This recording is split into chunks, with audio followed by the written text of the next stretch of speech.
Bhagavad Gita, chapter 2, text 28.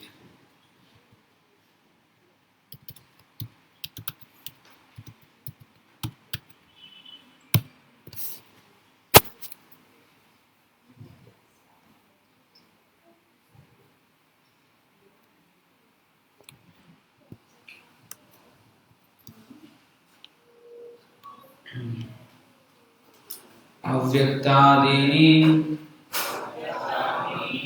bhutani vyakta madhyani bharata avyakta nidhanani eva tatra ka paridevana.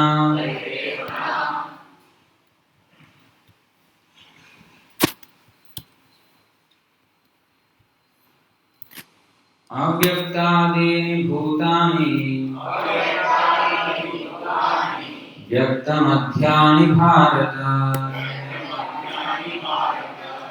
avyaktanidhananyeva tatra ka paridevana. Avyaktadini bhutani vyaktamadhyani bharata avyaktanidhananyeva tatra ka paridevana. Avyaktadini bhutani vyaktamadhyani bharata avyaktanidhananyeva tatra ka paridevana. Avyaktadini bhutani madhyani bharata avyaktanidhananyeva paridevana.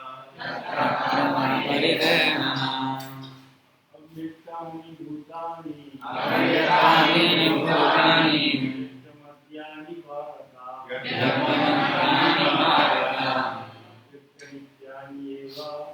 avyaktanidhananyeva tatra ka paridevana.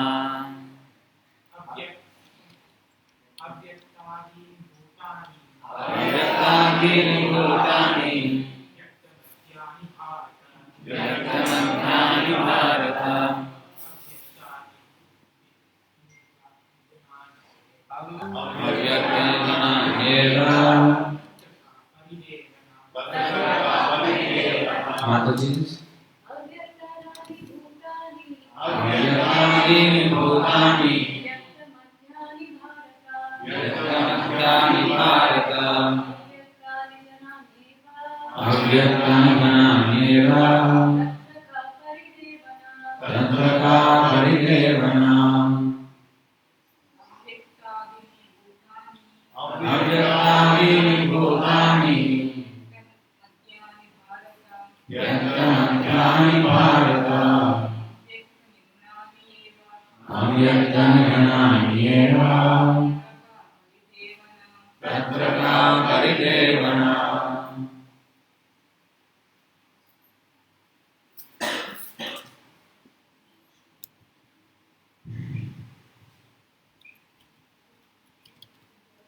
Avyaktadini, in the beginning unmanifested. Bhutani, all that are created. Bharata, or descendant of, Vyakta, manifested. Madhyani, in the middle.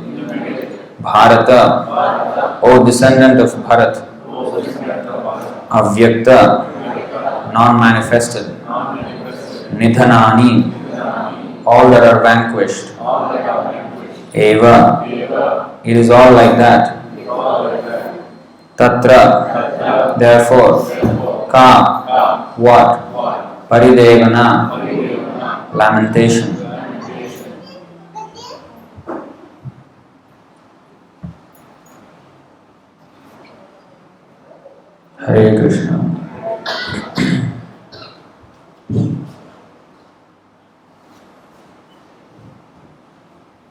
Translation and purport by His Divine Grace A.C. Bhaktivedanta Swami Srila Prabhupada Ki Jai.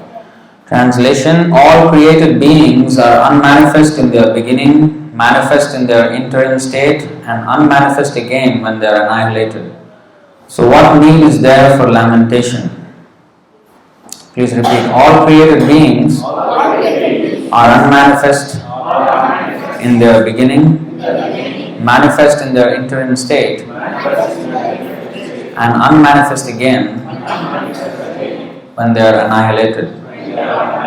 So what need is there for lamentation? Purport: accepting that there are two classes of philosophers, one believing in the existence of the soul and the other not believing in the existence of the soul, there is no cause for lamentation in either case. Non-believers in the existence of the soul are called atheists by followers of Vedic wisdom. Yet, even if for argument's sake we accept the atheistic theory, there is still no cause for lamentation. Apart from the separate existence of the soul, the material elements remain unmanifested before creation. From this subtle state of unmanifestation comes manifestation, just as from ether air is generated, and from air fire is generated, from fire water is generated, and from water earth becomes manifested. From the earth many varieties of manifestations take place. Take for example a big skyscraper manifested from the earth. When it is dismantled, the manifestation becomes again unmanifested and remains as atoms in the ultimate stage. The law of conservation of energy remains, but in course of time things are manifested and unmanifested. That is the difference. Then what cause is there for lamentation either in the state of manifestation or unmanifestation? Somehow or other, even in the unmanifested stage, things are not lost. Both at the beginning and at the end, all elements remain unmanifested, and only in the middle are they manifested. And this does not make any real material difference. And if we accept the Vedic conclusion as stated in the Bhagavad Gita, Antavanta ime deha, that these material bodies are perishable in due course of time, nityasya yuktaha sharirinaha, but that soul is eternal, then we must remember always that the body is like a dress. Therefore, why lament the changing of a dress? The material body has no factual existence in relation to the eternal soul. It is something like a dream. In a dream we may think of flying in the sky or sitting on a chariot as a king, but when we wake up we can see that we are neither in the sky nor seated on the chariot. The Vedic wisdom encourages self-realization on the basis of the non-existence of the material body. Therefore, in either case, whether one believes in the existence of the soul or one does not believe in the existence of the soul, there is no cause for lamentation for loss of the body.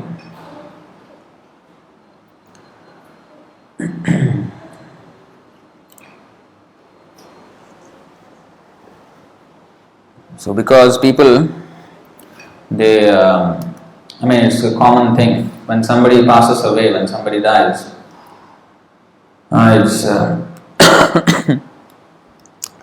people cry, people feel sad. It's a general observation. So here, with logic, it is explained as to why there is no cause for lamentation. Either one accepts the Vedic philosophy that we are eternal and the body is temporary, and the soul is not dead when the body is so-called dead. Or even if the person accepts the atheistic theory that everything is finished with the body and there is nothing more. So in either case there is no cause for lamentation. Why? Suppose we accept the Vedic theory. It's not a theory. Theory is when somebody puts forward some possible explanation of something, some phenomenon. It's largely speculation. Theorizing means speculation only. But this philosophy is not speculation. It's not theories. They are factual descriptions of what exactly happens. So when we study Vedic literature, we should not study it thinking that it is some theoretical presentation. No. It is actual presentation of facts. So, in the Vedic philosophy, if we accept that the soul is eternal and the body is temporary,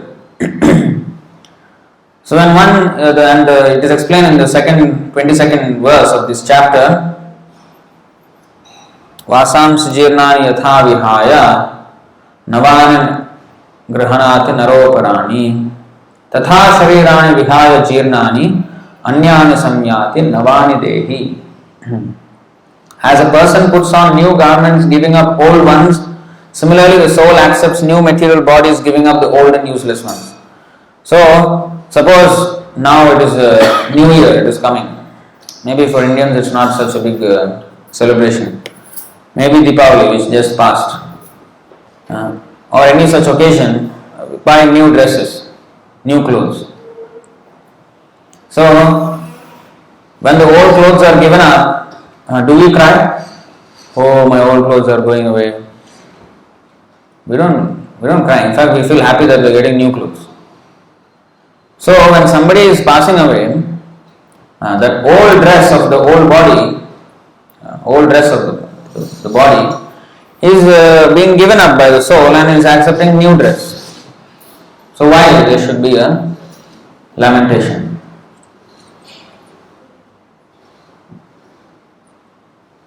There should be no reason for lamentation when somebody is getting new dress.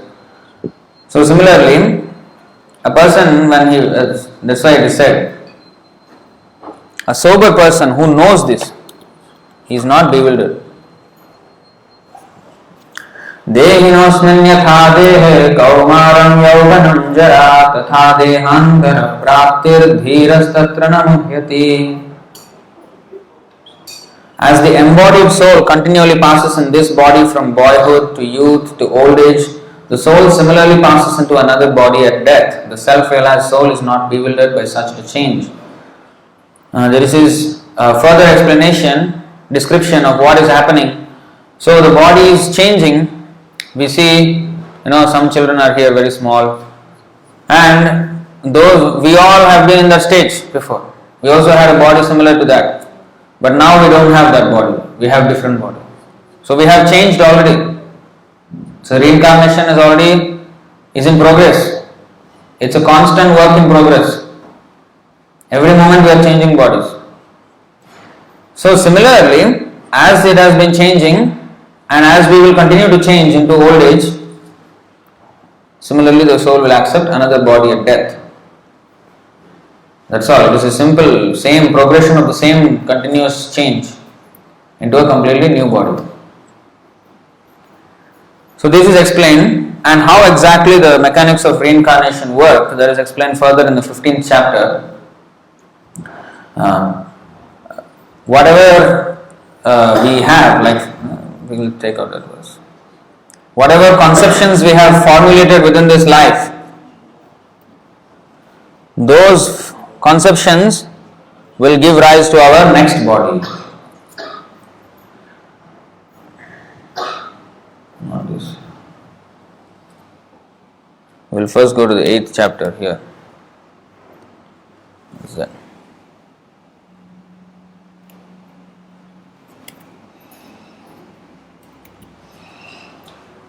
See, yam yam vapi smaran bhavam tyajatyante kalevaram tam tam evaiti kaunteya sada tad bhava bhavita.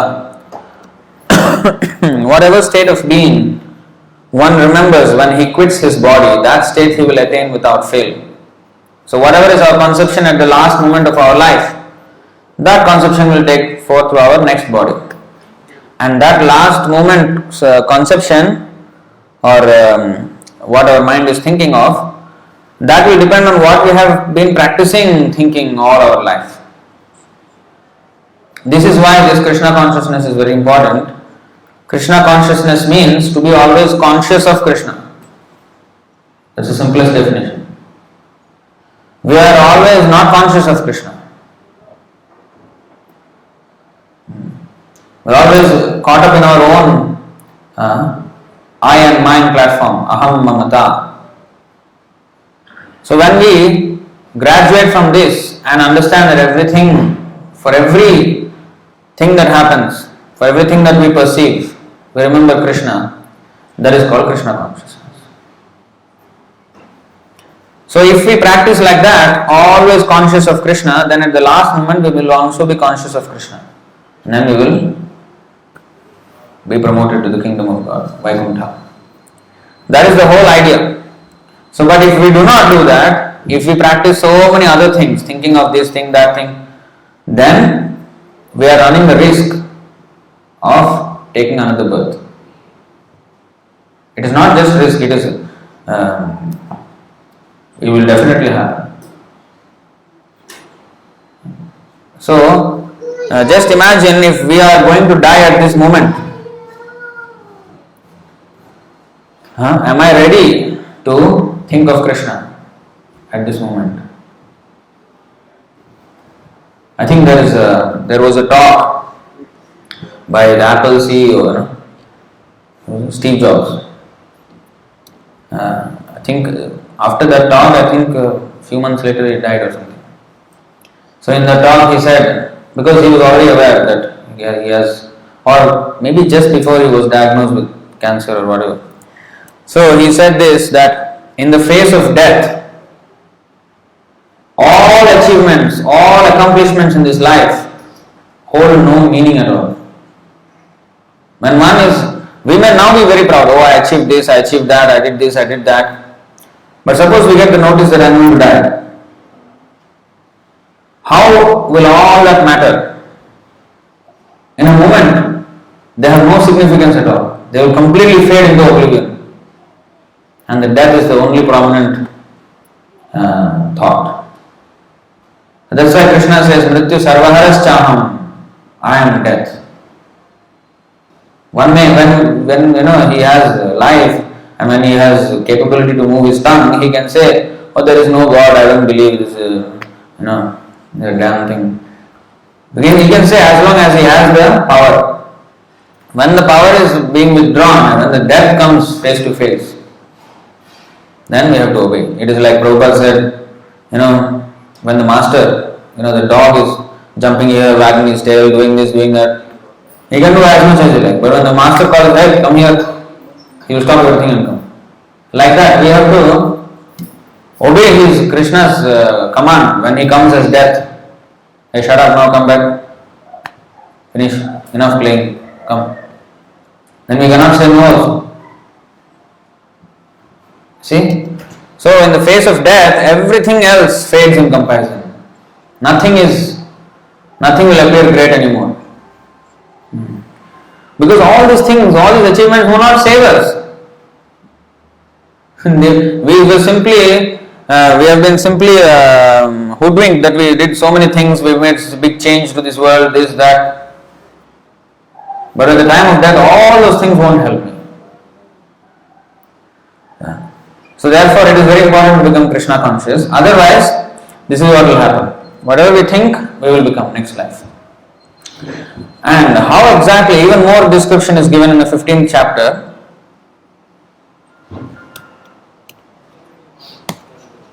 Sorry, not this verse. Shariram yadavapnoti yachapyutkramatishvarah गृहीत्वैतानि संयाति वायुर्गन्धानि वायुर्गन्धानि. This is chapter 15, text 8 of Bhagavad Gita. The living entity in the material world carries his different conceptions of life from one body to another as the air carries aromas. Now there is more description of how exactly this happens. We know that from the last thought in this life will influence my next body. How is that happening? Like this. The air carries aromas. The air itself is not either fragrant or full of stench. No. The air has no odor. But it carries particles from different places, and that's how it carries the odors. So we say the air is very fragrant or the air is very smelly. So, but air is not. It is carrying those flavors. As the air has associated with a particular place, it is carrying that flavor of that place. Similarly, the soul itself is not in the mode of goodness, passion and ignorance, nothing. The soul is transcendental. But as the soul is passing from one body to another, it is carrying the conceptions in the subtle body, just like the air carries aromas. Different conceptions of life from one body to another as the air carries. So the soul carries those flavors of conceptions, and based on that, Krishna will provide the body suitable to execute or act on those conceptions. And so the child has different propensities. Sometimes we see, what is that? Childhood prodigy. Somebody is very expert in playing piano at 3 years old, 4 years old. How is that possible? That means something he has carried forward from the last life, some conceptions, musical conceptions. So he is carrying forward in this life. Somebody is, very good with this karate, kung fu. Very young boys, very fast and very talented. How is that? Somewhere it is carrying forward. Not everybody can do the same. They say hard work is the key to success. No. Endeavor is only one of the 5 factors of successful accomplishment of anything. That is also explained in the Bhagavad Gita. And ultimately the sanction of the Supreme Lord must be there. If that is not there, then even our endeavor is there, it will not work. So these are in this way the conceptions of life we are carrying forward as air carries aromas. If it is coming from a fragrant place, rose garden, it will carry the rose flavor. If it is coming from a drain, sewer, then it will come sewage, then it will carry that smell. As it is associated. So, karanam guna sangosya sadasa dyoni janma. So, as we have associated, so we will develop our qualities and so we will develop our birth. Purusha prakritistho hi bhungte prakriti jan gunan karanam guna sangosya sadasa dyoni janma. So, the living entity in the material nature thus follows the ways of life, enjoying the 3 modes of nature. This is due to his association with that material nature. Thus, he meets with good and evil amongst various species. So, the different species of life, they are nothing but permutations and combinations of the 3 modes of material nature. And even within one species, there is still so much variety, just like in human species. So much variety that not 2 fingerprints are alike.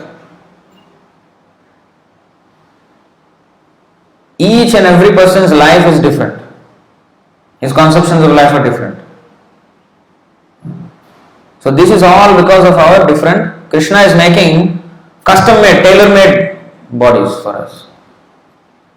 It's like you go to tailor, he will cut and make a suit exactly according to your shape and size.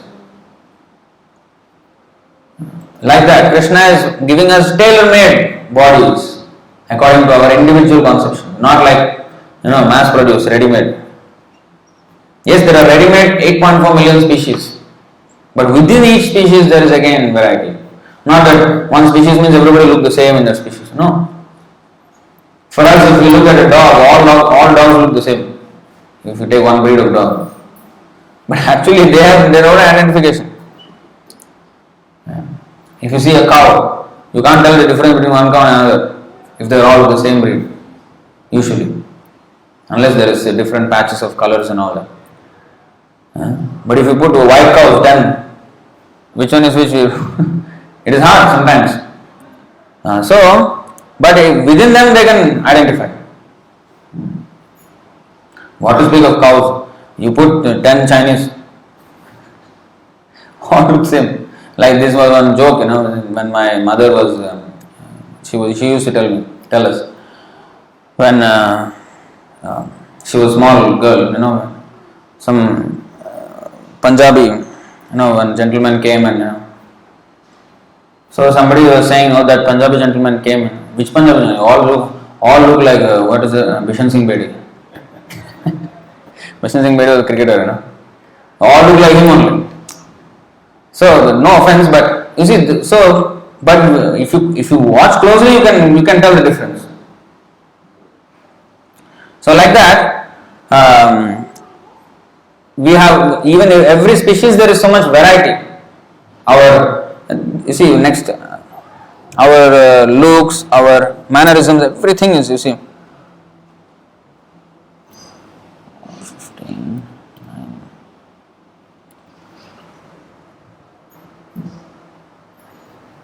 9. श्रोत्रं चक्षुस्पर्शनं च रसनं घ्राणमेव च अधिष्ठाय मनश्चायं विषयान् उपसेवते. The living entity, thus taking another gross body, obtains a certain type of ear, tongue and nose and sense of touch which are grouped about the mind. He thus enjoys a particular set of sense objects. See, according to our conceptions which we have taken in our subtle form, then we are offered our gross body. उक्त्रामन्तं स्थितं वापि भुञ्जानं वा गुणान्वितं विमूढा नानुपश्यन्ति पश्यन्ति ज्ञानचक्षुषा. The foolish cannot understand how a living entity can quit his body, nor can they understand what sort of body he enjoys under the spell of the modes of nature. But one whose eyes are trained in knowledge can see all this. So, these are some of the hints. There are many other hints also, but you can get the idea. So, how reincarnation is taking place. So, reincarnation is a fact. So, if we accept this Vedic philosophy of reincarnation, we should not lament because the person has died, and so actually he is not died, the soul has not died. Nahanyate hanyamani sharirem, and he has taken another new body, that's all. He has gone somewhere. Then, now Krishna is explaining in another way. Suppose you don't believe in this philosophy, that there is next life, there is reincarnation, all this is some bogus belief.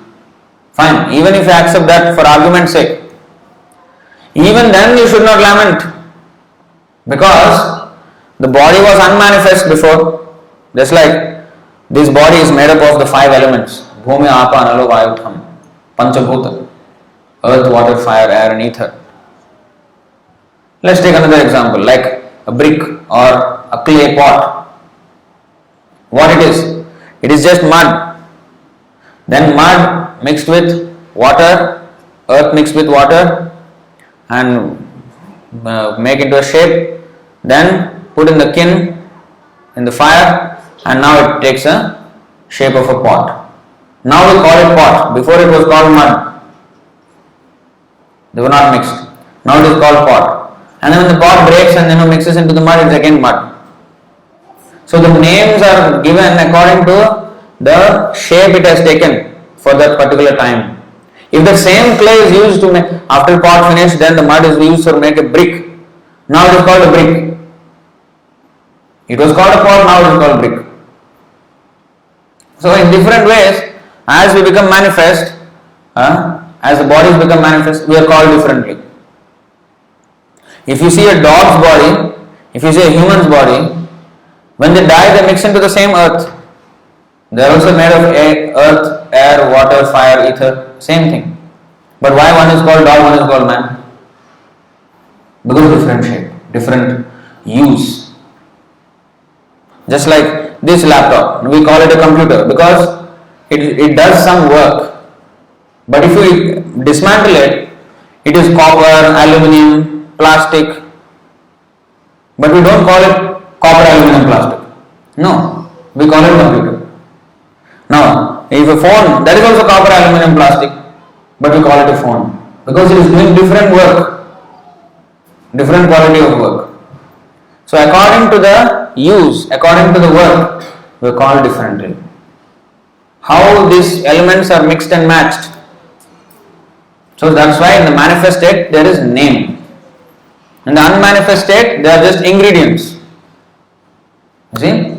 So, if we accept, like the scientists say, oh, this body is just some amino acids, some enzymes, some hormones, some chemicals, some cellular, whatever they say, all kinds of names.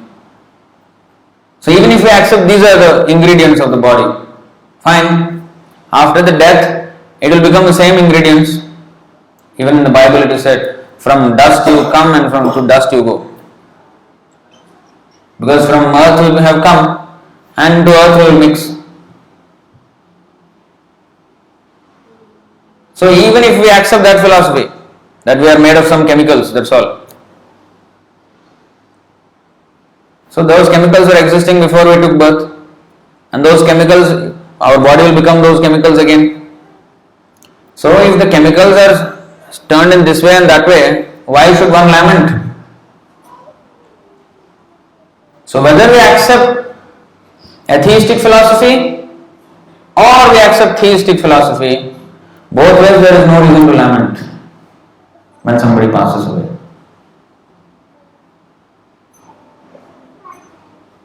So this is how logically Krishna is explaining. But then why do people lament them? If all this is so logical, why do we get those feelings of lamentation? Oh, we missed the person. This is because of attachment. We miss the person because we were attached to that person. Because of our false attachment only, we are getting these lamentations. Hankering and lamentation, these are the symptoms of a conditioned soul. We have two things, hankering, lamentation, this is all. Our whole life is made up of these two things, two feelings. We may say anything else, but all this is coming to the same point. We're always, we should have some goal in life. Oh, I want to become this. That is hankering. Oh, I lost this. That is lamentation. I achieved this. A hankering, so-called satisfied for a moment. But then we have another hankering. Now what is next? Not that I achieved this, that's it. I will not do anything in my life. I'm finished. No, we will act again. We will do something else. We want something else.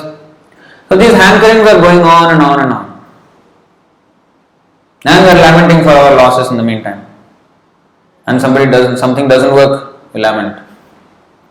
So this is a conditioned life. But Brahma Bhuta, when we become spiritually enlightened, that will only come with knowledge. It will come with knowledge only. That knowledge means not in the school. The school is not teaching knowledge. School is teaching how to earn money. Because at the end of the education, this is all what people are looking for, job. If the job is not gotten, the whole education is useless. And what is money?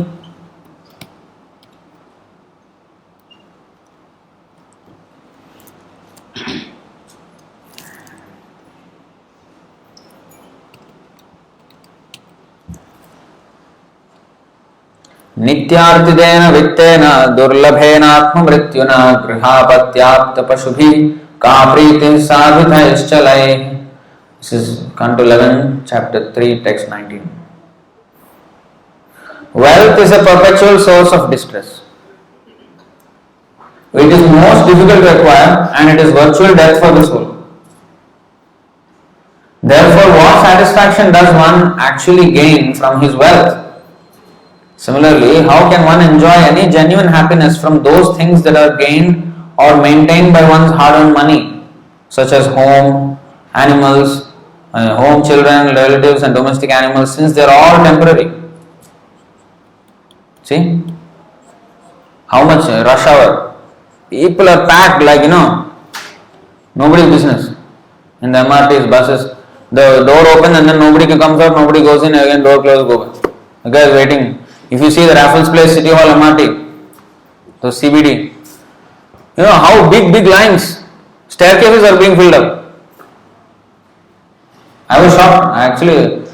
I usually go at the time when it is off peak, because at least we have that liberty to travel at times which are not busy. So I usually take non-peak hours. So once I was caught up and I had to travel in peak hour after office hours. Raffles Place, I went in and I was shocked. What is this? People were everywhere. There's no inch of space to stand. And people were queuing up into the staircases. Why? Money. Yes, some is required for maintenance. There is a Vedic culture is very, very scientific, very practical. Each has his own land, grows his own food, have his own cows, and that's it, finish. This artificial civilization of urban civilization has increased our so-called necessities, which are actually wants, not needs. And in the name of needs, we are actually wanting wants, and that's how we are caught up in a very artificial civilization. If something happens, we cannot eat our computer chips and all these things. No, we have to eat food, and that is based on, and all this agriculture, the farmers, their children are going to the city to learn engineering, this and that. Who will continue the agriculture? And then we say, oh, there is food shortage, overpopulation, all nonsense. There is no question of overpopulation. As Prabhupada said, there is so much land on this earth that 10 times the present world population can be fed easily. 10 times. It did not say double, thrice, no, 10 times. 70, if the population becomes 70 billion, still they can be easily fed. But because misappropriation of resources and misdirected civilization, industrialization, all these things. Ugra karma, this is Ugra karma, horrible work. So much hard work for just little bit. So wealth is a perpetual source of distress. It is actually not a source of happiness. Everybody wants wealth, but you ask the richest man whether he is happy. And then you make your quest for acquiring wealth. You first of all ask the richest man first. Because that is your goal, no? So ask him first. He has already achieved it. Now you ask him whether he is happy. If he is not, then why you are chasing this? That's why, as I said, Steve Jobs, he said, in the face of death, every achievement, every glory, everything fades. Holds no significance, holds no meaning at all.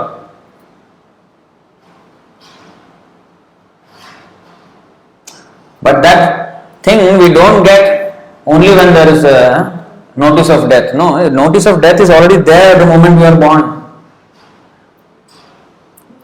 When somebody gets a notice, oh, you have cancer, 3 months, he starts to panic.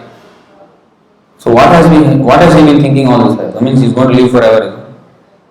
What has he been thinking? He'll never die. So the panic comes because there is a meaningless hope that we will live. But we see, it's nicely explained now. By Yudhishthir Maharaj. Yamaraj once asked Maharaj Yudhishthir, what is the most wonderful thing within this world? Maharaj Yudhishthir replied, Ahanyahani bhutani gacchanti hayamalayam sheshas thavaramichanti kimascharyamatah param. Hundreds and thousands of living entities meet death at every moment, but a foolish living being nonetheless thinks himself deathless and does not prepare for death. This is the most wonderful thing in this world. See his answer? Every day we are receiving news of this person died, that person died, some bomb blast happened, somebody died, or some accident happened, or in our family somebody died. We are always hearing this news. Still we don't think it's something very serious. Like tomorrow what movie shall we see? That is our concern. So we are not taking it seriously. When we do that, then we can focus. When we take this seriously, death, then we know. The best example is Parikshit Maharaj. Parikshit Maharaj, Arjuna's grandson. He was king, he was undisputed king of the entire planet. And he got one day a notice. One Brahmana boy cursed him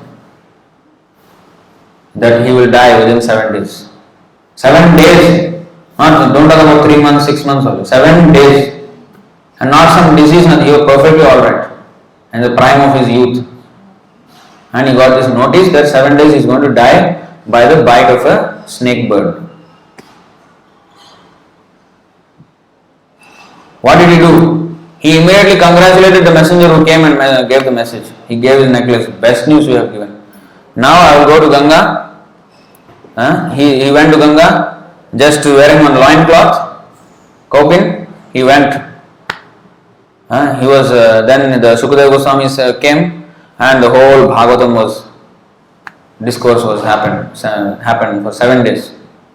18,000 verses Bhagavatam was discussed. So he was not panicking. What to do? Actually, you see, another extra. See, this Parikshit Maharaj is a pure devotee of Krishna.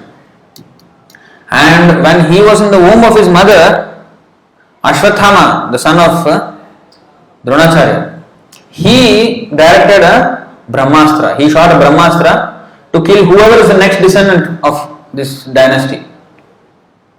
And only this Abhimanyu's son, Parikshit Maharaj, who was in the womb of Uttara, he was the last one in the dynasty. Then the Brahmastra was going towards. So Uttara prayed to Krishna, and Krishna in his Paramatma feature, within the womb of Uttara, he stopped the Brahmastra and saved King Parikshit. So Krishna already saved him once in the womb, without him even asking. Now when he got this danger, when again he is to be killed by the curse of the Brahmana boy. Who is Brahmana? This Parikshit Maharaj is a Vaishnava. He is more higher than Brahmana. If he requests, Krishna will definitely fulfill his desire. Please save me from this curse. He could have easily nullified the curse. He even nullified Brahmastra with the help of Krishna, even within his womb when he was totally powerless. Now he is so able, he can easily summon Krishna and ask him. He did not. This is called pure devotee. Even if there is facility, because if Krishna is there with you, what is impossible? Nothing is impossible. But still, for personal reasons, he will not ask anything from Krishna. And Prabhupada, when health was very bad, then devotees were requesting him, Prabhupada, you are a pure devotee of Krishna. Please request Krishna that he extend your life. Prabhupada said, if Krishna wills, he will do. It is up to him. That is pure devotee. He does not request, oh, I want long life, Krishna. I am already a pure devotee. Because actually pure devotee is talking to Krishna, Just like we are talking to each other. Pure devotee can directly like this talk to Krishna. Not some dream will come and no. This dream business is rubbish. People always want sometimes people ask, Prabhu, you're how many years? 10 years. Did you get any dream, Krishna dream? Why dream? If he comes in dream only, it is bona fide. When we are awake, Krishna cannot communicate with us. Only in dream he can communicate, is it? Is he limited to dreams? Krishna is there. Bhagavad Gita is there. He is already instructing us. Not only me, you also. I always reply like this. Why? Did Krishna speak to you in dream? No. Krishna is speaking while I am awake. In Bhagavad Gita is there. He is speaking there. You also open the book and read. Krishna will talk to you also. While you are awake. So that is already we are directly, like now we are discussing Bhagavad Gita, we are already associating with Krishna. That is one thing. But pure devotee is directly in connection with Krishna. So why he cannot ask Krishna? He can ask, but still he will not ask. That is pure devotion. But we ask Krishna always, even though we cannot talk to him directly, still we will come to him and ask with a big list. Krishna, you do this for me, do that for me, please. We'll request, I will break some coconuts for you, or I will do some Brahman bhojan for you. You please do this for me. Something we will always try to bargain, whatever we can get from him, squeeze.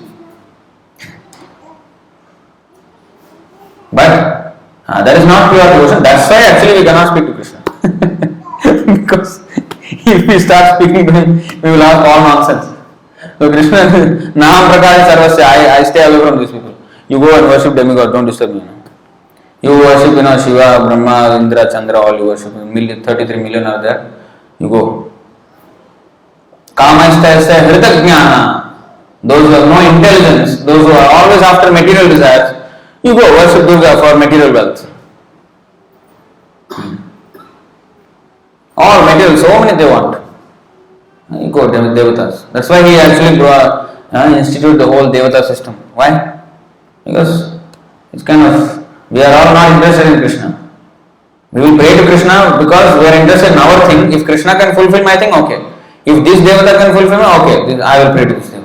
Or if some Baba comes and says, I will bless you, you will get this benediction, I will worship Baba also. This is our philosophy right now. Whoever can give me some sense gratification, I will worship him. I am very devoted because if I maybe offend him, my sense gratification will go. So I will have full respect. We are not no respect for him. We are having respect for our sense gratification. If our sense gratification is guaranteed, we won't care for anybody else. And because it is tottering, we are hoping on all those so-called providers of sense gratification. So Krishna is only available for pure devotees. But pure devotee does not take advantage of Krishna. For Krishna's sake, he will ask everything. I want to build a big temple for you. Please help me build a temple for you. That he will ask. For Krishna's service, asking Krishna is not a problem. You can ask as much as you want. Only for Krishna's service. But for personal, no. Don't ask. Because Krishna knows what to give you. How much to give you. Because you give more means you get intoxicated and forget him. So he will not allow you to forget him. Only when one is so fixed on Krishna that even if he gets the whole universe, he will not forget him, then he will give the whole universe. Like Dhruva Maharaj. He was given a position higher than Lord Brahma also. The pole star, the Dhruvalok. Why we call Dhruvalok? Because Dhruva Maharaj got that position. Because his original desire when he was worshipping Vishnu was that I want to have a kingdom greater than my grandfather. He was the son of Swayambhuva, Uttanapa, who was the son of Swayambhuman. Great grandfather, Swayambhuman was son of Brahma. And he wanted a kingdom greater than his great grandfather, Brahma also. Brahma is the greatest. He is the creator of the entire world. He is the highest demigod, Devata. He wanted higher. And he went to the forest with that desire. But then in 6 months, of course, he met immediately Narad Muni. And Narad Muni said, my dear boy, you are only 5 years old. You are angry because your stepmother insulted you. And now you want to take revenge. But you are just a small boy, you are very immature. And there is so much danger in this forest. Don't come here. Go back. And Dhruva Maharaj said, no, if you want to help me find Lord Vishnu, please instruct me, otherwise I am not interested. Then he saw, oh, this boy is very serious about getting Vishnu. Fine. Then he gave him the mantra, Om Namo Bhagavate Vasudevaya, and then he taught him how to do the yoga practice. And then Dhruva Maharaj was so determined and so good student that within 6 months following the process, he saw God. He saw Vishnu. Who others take millions of lifetimes to see, he saw in 6 months. And after he saw the Lord, this is what he said.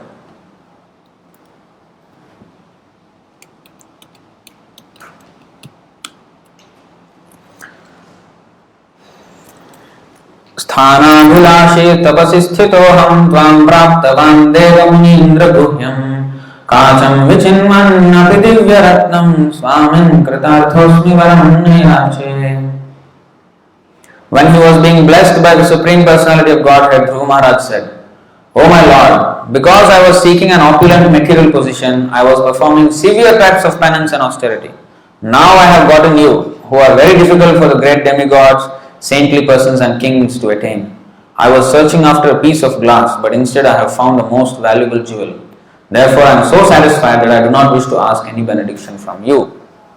When he saw Lord Vishnu, he forgot all the reasons that he came with, because he came to fulfill his material desire. But the Lord was so attractive, he said, I was looking for all this big desire of becoming more than Brahma. I consider it to be like a broken glass. I was searching for these broken pieces of glass. But now I have found you, who are the diamond, Api Divya Ratnam. I have found a diamond. I was looking for pieces of glass, I found diamond. Why would I want those pieces of glass anymore? Higher taste. So, he became pure devotee. He started off not being a pure devotee. He full of material desire he went. But now he became pure devotee. Did not want anything. See? So, Parikshit Maharaj was like that. He did not ask. He did not ask anything from the Lord. That is pure devotional service. So we have to be Krishna conscious like that. You see? That is the point. So, of course, Krishna presented the two philosophies, logic with two philosophies, atheistic or theistic. But of course, the fact is the Vedic philosophy presented here, that reincarnation is a fact and we have to go to another body. So best is, why should I take another body in this material world? Let me go back to Vaikuntha. Anyway, I am going to have another body. So why should I go through this material body again? Let me finish this business. That is the aim of human life. Human life means to stop this cycle of birth and death. So we have to gauge ourselves. How serious am I? How serious am I in my endeavor? We have to come above this speculative realm where we are thinking maybe there is reincarnation, maybe there is not reincarnation. Fine, come above that. There is reincarnation. The soul never dies. Established in that conviction, we have to act accordingly. So when we ask people to become serious, people don't take seriously generally this whole process. Very lax, very slackened. Slowly and slowly and slowly. Death is going to come anytime. At least Parikshit Maharaj, he had 7 days notice, death. But do we have any notice at all? Tomorrow we can die. Today I can die. Anything can happen. Sri Sri Radha Madan.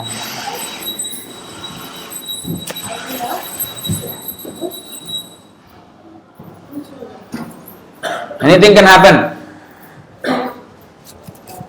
So, preparation, we have to prepare. Human life is meant for only one thing. Not simply to work hard, become software engineer or banker. This is not aim of human life. Human life is only meant for one thing. We have to pass this time, the final exam, death. We have failed many times miserably. When you are in the school, suppose you fail, every year you fail and keep failing and failing and failing. Then you will be the most eldest person in the class. because all are way younger than you, because so many times I failed. How embarrassing it is. But that's what we are doing here. We have failed and millions of times. Not just 3, 4, 5 years. Millions of times in this world. So anything other than Krishna, if you remember at the time of death, it is failure. That is why there is a Bengali proverb. Bhajan karo, sadhan karo, murte janle hoy. You do your bhajan, sadhan, everything you do. Everything will be tested at the time of death. Because during life, I can make big show. I am a very religious man. tears are flowing from my eyes as I'm chanting Hare Krishna. I can make all this show because there are many actually who make this kind of show. They show others as if they have so much devotion. But then I'm interested how to earn money, how to cheat other people this outside. But when kirtan is going on, especially in Orissa and Bengal, we see this a lot. Sahajiya they are called. Oh, Hare Krishna, crying. And then go out, smoke bidi. Prabhupada said many times. This kind of devotion, we can, anything. We may profess this, we may make a big show, but all that will be tested at how we die. That is the test, whether we have passed it or not. Whether I die remembering Krishna or not. And even if others don't know how I died, I will be the one who will have to face my next life. Others, they may or may not recognize. Even after I die, they may think I am still a very saintly person. But if I end up in hell, who is going to suffer? I am going to suffer. So for our own sake, we have to be very sincere. That is the only price. In this process, sincerity is what counts. We have to be very sincere. Because we are at stake. Our whole position is at stake.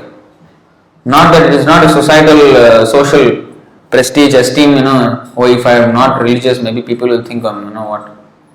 And that's how people think nowadays. It is just some social thing. All religious functions are just like meaningless rituals, just some social gathering,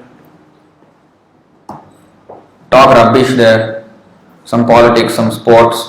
This is all the subject matter. They go to temple also, they will talk these things only. Nobody is interested in the real philosophy. Why? Because there is no education. How can you expect somebody to become a great saint if from the very childhood he is practiced to become a materially educated man? If you go to the school, what they are teaching? Is there any mention of God at all? No, that is side, family, family will teach that part. In the school you will learn how to earn money. Because that's what the education is all about, right? Earning money in the end. They leave it to family, that's optional. If you want to be religious, you can be. If you don't want it, it's okay. Atheism, theism, theism, that is, it's okay. But you must study. Government says you cannot, especially in Singapore also, there are many countries. At least until certain years, the child must be educated. Compulsion, otherwise the parents will be punished by law. The child must be educated. Cannot leave him uneducated. But there is no law whether the child is becoming God conscious. No. That is actually simply a disturbance. If you really want to follow, you follow. Otherwise it is best not to follow. Because too much religion is, disturbing our natural, GDP. If you become too religious, you will not work very hard and our country's GDP will go down. So better you become materialistic. That's why it is minimize, as much as possible minimize God. So that after a few generations, no God. Nobody will actually be interested in God. That is exactly what they want. The leaders. To control the flock. They want that everybody be not having any other opinion than their opinion. And if one is God conscious, his opinion will be different, of course. So they don't want this. This is the Kali Yuga. Kali Yuga is acting through all these agents of leaders of society.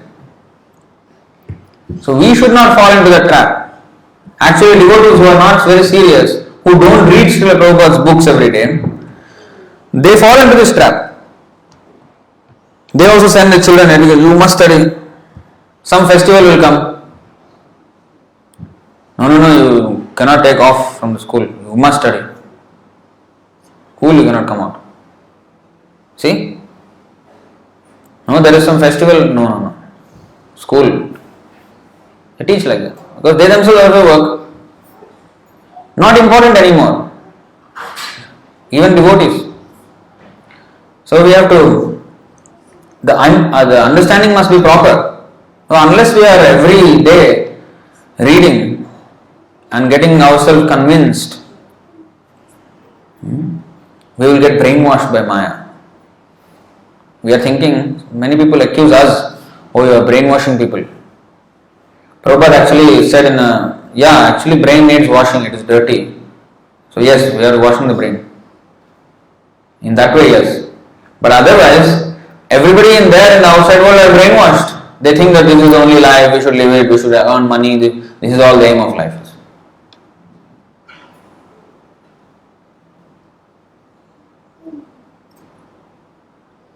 This is all the aim of life. This is all how they are programmed to think. That is called brainwash.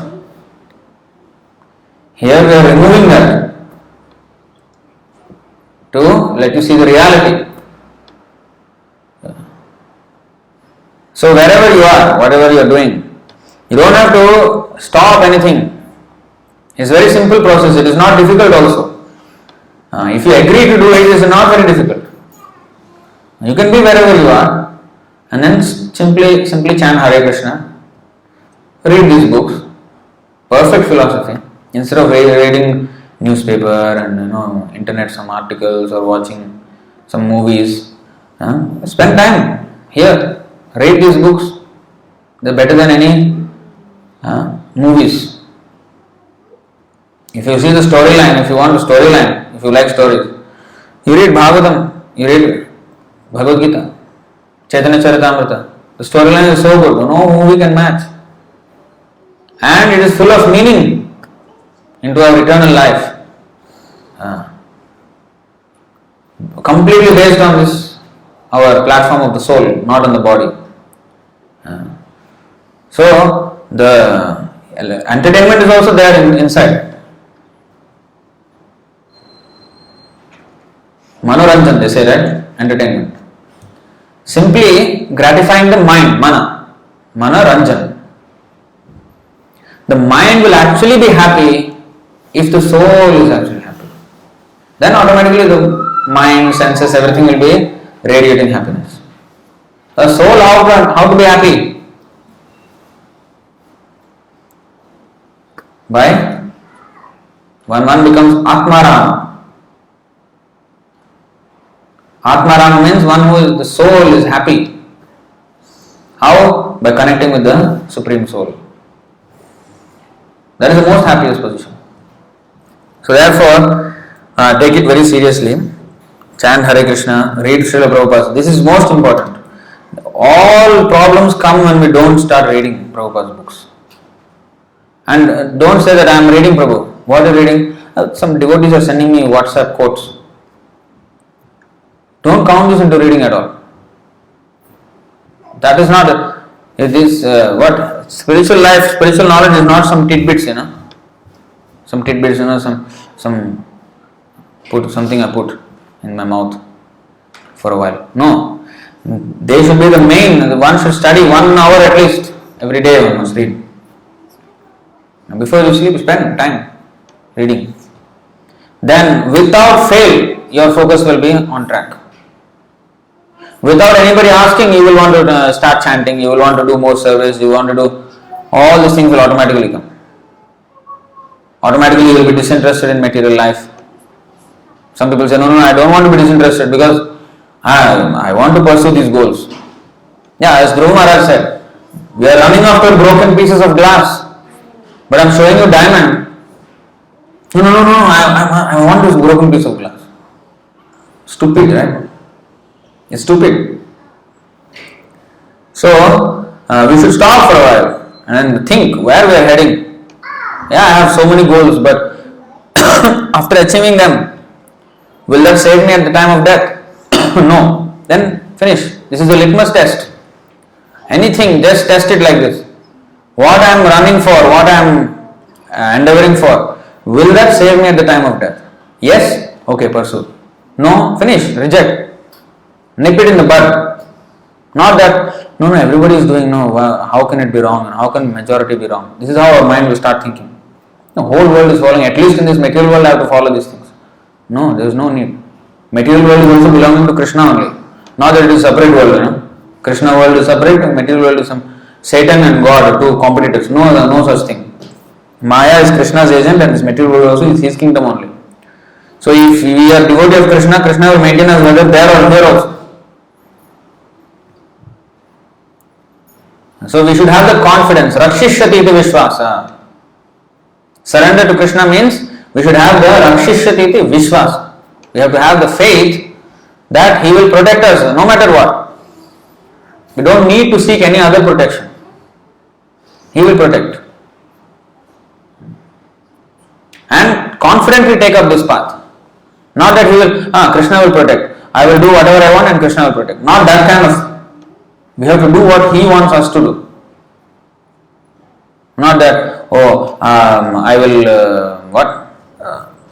do this and that, I want a promotion, I want this and that, and Krishna should protect me. I depend on Krishna. No, this is not surrender. Not that simply depending on Krishna for His protection. We must do what He wants us. Surrender means what? When a war happens and the opposite party is captured, then he surrenders. That means whatever this person says he must do. That is surrender. Not that surrender means now that person will protect me. No. I must do what he says. Of course, in the material way it is very, very painful situation in that way. But in the case of Krishna, it is a loving relationship. He is not like that at gunpoint he is asking us to do things. No. He is asking us to do things for our own benefit. He will not gain anything from our service. He doesn't need our service. We need to serve Krishna. Krishna does not need our service. Krishna he is self-satisfied. He doesn't require anybody to serve him. So therefore, if we take up seriously, then we can achieve our life's perfection. So any questions or comments on this topic?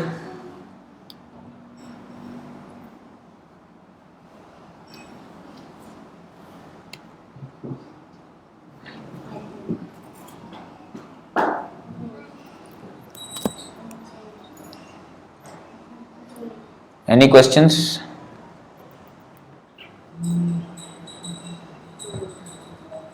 No questions, we'll stop here. Grantraj Srimad Bhagavad Gita ki, Srila Prabhupada ki, Gaur Premanandi.